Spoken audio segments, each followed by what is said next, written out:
எல்லாருக்கும் வணக்கம். முதல்ல நாங்கள் லேட்டாக வந்ததாக சொன்னாங்க. அதுக்கு மூலம் சாரி. ஃப்ளைட்டில் வந்து இறங்கி இங்கே வரது கொஞ்சம் லேட் ஆகிடுச்சு, சாப்பிட்டுட்டு அதனால் லேட் ஆகிடுச்சு. வெயிட் பண்ணி தான் ரியலி சாரி ஃபார் தட். முதல்ல இந்த யூனியனோட இந்த ஆடிட்டோரியம் ரொம்ப நல்லா இருக்குது. உங்கள் எல்லோரும் இப்படி பார்க்குறது நல்லா இருக்குது. ஃபஸ்ட் டைமாக வந்து ட்ரிவாண்டத்தில் என் ஃப்ரெண்டு ஒருத்தர் இருக்கான், அசுகர் சொல்லிட்டு. அவங்க கூட சென்னையில் இருந்தான். அவன் வீட்டுக்கு வந்துட்டு இதான் நான் ஃபஸ்ட் டைம் இந்த மாதிரி ட்ரிவாண்டருக்கு வருது. ஸோ இந்த ஊரே ரொம்ப அமைதியாக, ரொம்ப அழகாக இருக்குது. ரொம்ப பிடிச்சிருக்கு. நாங்களும் எங்கள் டைரக்டர், எங்கள் ப்ரொடியூசர்லாம் வந்து இது ரொம்ப அழகாக இருக்கேன். ஏன்னா இங்கேயும் டிராஃபிக்கு கொச்சினை போல் இருக்கும்னு நினச்சிட்டு தான் வந்தோம் நாங்கள். ஒரு மாதிரி அமைதியாக ரொம்ப ஸ்வீட்டாக இருந்தது. அப்புறம் எங்களுடைய மகாராஜா படத்துக்கு இவ்வளோ பெரிய வரவேற்பு கொடுத்ததுக்கும், அந்த படத்தை பார்த்து நல்ல விதமாக பேசின உங்களுக்கும் மக்களுக்கும் ரொம்ப ரொம்ப நன்றி. Thank you so much. Thank you. Kerala மக்கள் எல்லாருக்கும் என்னோடய வணக்கம். நான் நித்யலன் சாமிநாதன், இந்த படத்தோட டைரக்டர். உங்களை எல்லாம் பார்க்குறது ரொம்ப சந்தோஷமாக இருக்குது. சினிமாவுக்கு வந்து எல்லை இல்லை. Cinemas no boundaries. இங்கே இருக்கிற படங்கள் அங்கே ஓடுது, அங்கே இருக்கிற படங்கள் ஓடுது. ரசனை ரொம்ப மேம்பட்டு எங்கே இருக்கோ அங்கே அது சார்ந்த படங்கள் வருது. என் படம் பார்த்துட்டு மலையாள படம் மாதிரி இருக்குங்க அப்படின்னு சொன்னாங்க. இல்லைங்க, டூ மச் ஆஃப் மலையாளம் படம் பார்க்குறேன், அதனால் அதனோட இன்ஃப்ளூயன்ஸாக கூட இருக்கலாம் அப்படின்னு நான் சொல்லுவேன்.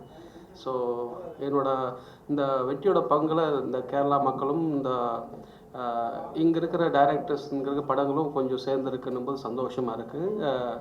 என்னோட நன்றிகள். Thank you so much. செம்ம ஃபீல் சார். அது பியூட்டிஃபுல் ஃபீல் சார். நான் மாமனிதன் ஒரு படம் ஷூட்டுக்காக வந்தபோது தான் சார், நான் வந்து அப்போ தான் 96 வந்ததுன்னு நினைக்கிறேன். ரிலீஸ் 2018 வந்தது, 96. அதுக்கு முன்னாடி ஒரு கோட்டக்கலுக்கு வந்து ஒரு 10 days வந்து ஒரு ட்ரீட்மெண்ட்டுக்காக வந்திருந்தேன். சும்மா ட்ரீட்மெண்ட்டுக்கு வந்தேன். அப்போது ஈவினிங்காக அந்த பக்கம் மலப்புரம் சைடு வாக்கிங்லாம், மலப்புரம் தான் இல்லை அது இருக்கிற இடம், கோழிக்கோடு எங்கே இருக்குதில்ல. ஸோ அங்கே ஈவினிங்லாம் வாக்கிங் போவோம். அப்போ வந்து விக்ரம் வேதா ரிலீஸ் ஆகிருந்தது. ஸோ எனக்கு கொஞ்சம் பேர் தான் தெரியும். நாங்கள் நைட்டு சாயந்தரமானா வாக்கிங் போயிடுவோம். அப்படியே நானும் வாக்கிங் போயிருக்கோம், கோயிலுக்குலாம் போயிருக்கோம். அப்போது அதுக்கப்புறம் 96 ரிலீஸ் ஆனதுக்கப்புறம் நான் மாமனிதன் ஷூட்டுக்காக வந்தபோது நான் நினச்சேன் அதே போல் வாக்கிங் போகலாம் அப்படின்னு நினச்சி தான் இருந்தேன்.